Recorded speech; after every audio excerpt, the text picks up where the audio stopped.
ভাই টান টান হয়ে শুয়ে আছে।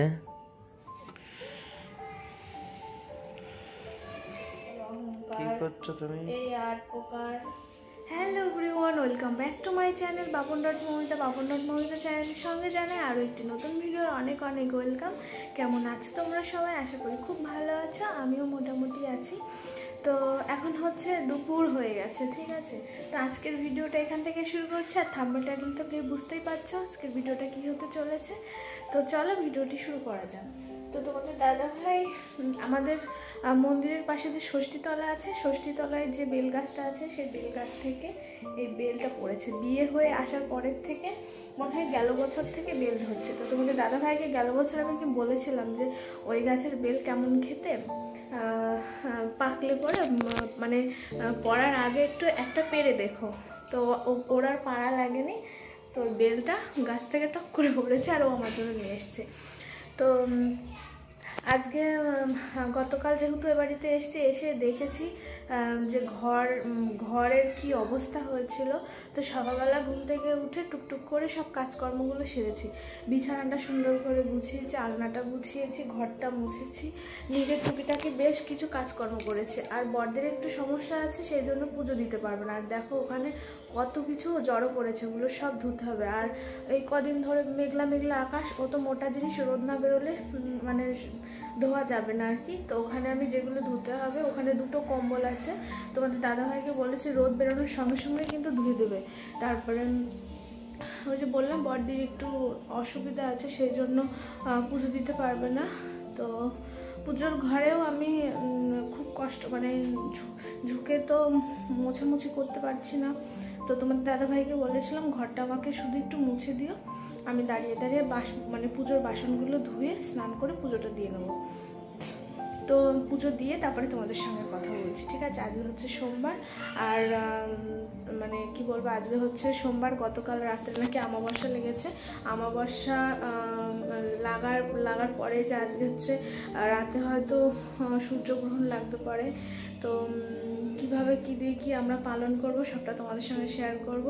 তো মানে প্রেগনেন্সি অবস্থায় যেসব মায়েরা আর কি সূর্যগ্রহণ চন্দ্রগ্রহণ কিভাবে পালন করে সঠিক আমি জানি না, আগে পরে কখনো করিনি, তো শুনিও নি। তো এখন শুনছি, বড়দির কাছে শুনেছি, আমার বান্ধবীর কাছে শুনেছি, আমার মা বলেছে, ঠাম্মা বলেছে।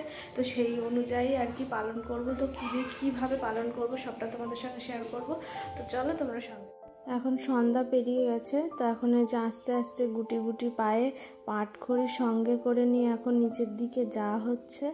তো নিচে গিয়ে কি করব দেখো একবার, আমি হাঁটতেই পারছি না, শরীরটা এত দুর্বল। আমি আজকে সারা রাত কীভাবে মানে পালন করব সেটা আর কি ভাবছি। তো অমাবস্যা লেগেছে যেহেতু, দেখো কি অন্ধকার। তো যে এখান থেকে একটু ছাই নেব, মানে আমাদের উনুনে রান্না হয়, সেই উনুনের ছাইটা এখানে ফেলে রাখা হয়, বেশি হলে পরে তখন অন্য জায়গায় ফেলে দেওয়া হয়। তারপরে এই যে পাটখড়ি আর হচ্ছে ছাই নিয়ে আমি আর তোমাদের দাদাভাই উপরে এসছি, মানে ছাদে এসছি। তো এই যে আমার মাপের থেকে বড় একটা পাটখড়ি নিয়েছে তোমাদের দাদাভাই, তো মাপ নিয়ে তারপরে ভাঙছে আর কি। তো তোমরা এই চন্দ্রগ্রহণ সূর্যগ্রহণকে বা কারা কিভাবে পালন করো অবশ্যই কমেন্টসে জানিও। এবার আমি তো কিছু জানি না, ওই যে বললাম আমার যার কাছ থেকে শুনেছি, মানে আমার যা বলেছে, আমার মা ঠাকুমা, তারপরে আমার বান্ধবীর কাছ থেকে শুনেছি যে তারা যেভাবে আগে পরে আর কি পালন করেছে, তাদের কাছ থেকে শুনেছি, যে যা বলেছে তাই আর কি করছি। তো এখান থেকে একটা তোমাদের দাদাভাই একটা টব নেবে, মাটিগুলো ভীষণ শক্ত, কারণ গাছ নেই তো জল দেওয়া হয় না, পুঁতছেই না, এত শক্ত। তো যে টবের মাটি একটু নরম, তো সেই টবটাই নেওয়া হবে।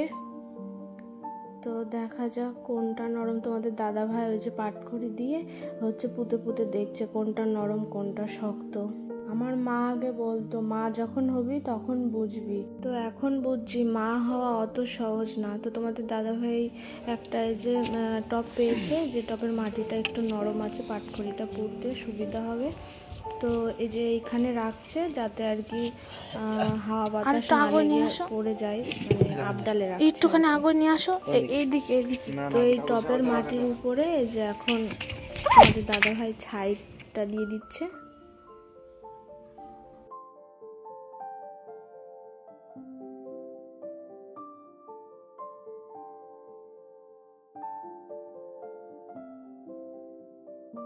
তো এই সোজা দেখে মোটা শক্ত দেখে একটা পাটখড়ি নেওয়া হয়েছে আমার হাইটে, মানে যেটুকু পুঁতবো সেটুকু নিচেই থাকবে আর আমার হাইটের টুকু উপরে থাকবে।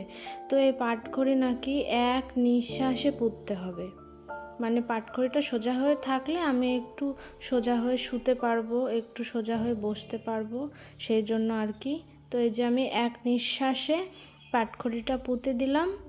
তো এখন নিচেই যাব, নিচে গিয়ে এখন আজকে হচ্ছে সূর্যগ্রহণ, সারা রাত থাকবে। এবার যতক্ষণ আমি পালতে পারবো ততক্ষণ থাকবো আর কি। তো এখনও গ্রহণ যেহেতু লাগেনি, আর গ্রহণ লাগলে পরে নাকি খেতে নেই, তাই আমি গ্রহণ লাগার আগেই কিছু খেয়ে নেব। তো এই যে নিচেই চলে এসেছি। ডাল দেখছো, এটা কিসের ডাল জানি না, তবে আমার একটু ভালো লাগছে না খেতে, মানে কি যে করি কিছু বুঝতে পারছি না, একদম ভালো লাগছে না খেতে। খেতে ভালো না লাগলে তো হবে না, কিছু হলে খেতে হবে। তো চলো খেয়ে নিই। তারপর এই যে খাওয়া দাওয়া করে নিয়েছি। তো সূর্যগ্রহণ মানে যতক্ষণ থাকবে ততক্ষণ নাকি চুল বাঁধতে নেই, চুল হচ্ছে চিরুনি দিয়ে সুন্দর করে আঁচড়ে ছেড়ে রাখতে হয়, মানে চুলে কোনো জট থাকবে না, চুল পুরো একদম সিল্কিন শাইন হয়ে থাকবে, মানে সেরকম আর কি, চুল বাঁধা যাবে না। তো ওইদিকে এক নিঃশ্বাসে আমি পাটখড়িটা পুঁতে আসলাম। তারপরে ঘরে এসে গ্রহণ লাগার আগে কিছু খেলাম, 2-4 গালও খাইনি। তারপরে যে খাওয়া দাওয়া করে এখন ঘরে এসে চুলটা ভালো করে আঁচড়ে নিলাম। তো এই চুল সারা রাত্রে আমি বাঁধতে পারবো না, ঠিক আছে। তারপরে 2 জগে জল ভরেছি, তোমাদের দাদাভাইকে বলেছিলাম তুলসীর পাতা নিয়ে আসতে। তারপরে ও ওই যে 2-3টে তুলসীর পাতা এনে দিয়েছে। তো আমার বান্ধবী বলেছে, আমার ঠাকুমাও বলেছে যে জলে তুলসীর পাতা দিয়ে রাখলে সেই জল খাওয়া যায়। সারা রাতে জেগে থেকে জল না খেয়ে তো থাকা যায় না। তারপরে যে গ্রহণ শুরু হয়ে গেছে আর আমারও পালন শুরু হয়ে গেছে। দিদিভাই টান টান হয়ে শুয়ে আছে। এই সময় এভাবে শুয়ে থাকতে হয় নাকি?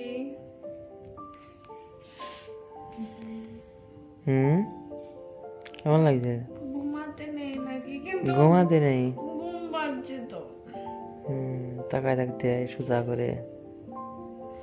মা হওয়া কত কষ্ট দেখেছো তো? হ্যাঁ হ্যাঁ, বাবাও তো বহুত। কি করছো তুমি?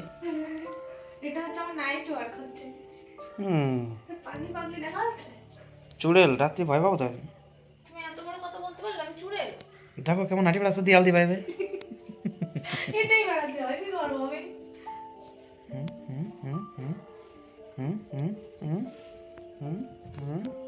এই শোনা, বল্লা আচ্ছা কোথায় হচ্ছে দেখো দিনে, ঘরে কিন্তু প্রায় 2-4টা বল্লা দেখি।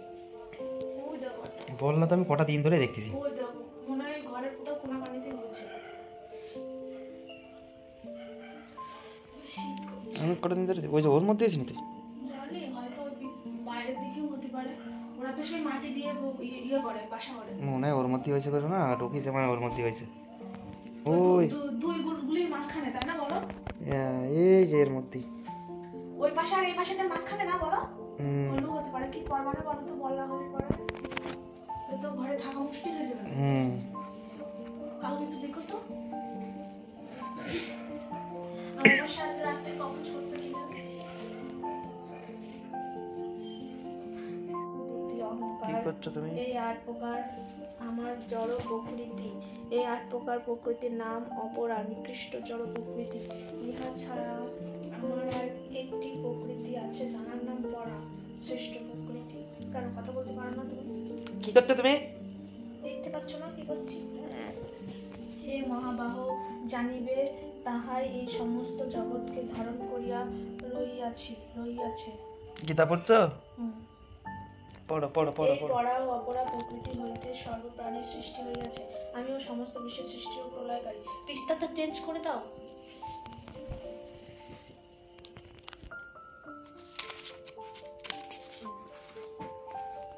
হে অর্জুন, আমার অপেক্ষা শ্রেয় আর কিছুই নাই। আমাতেই বিশ্ব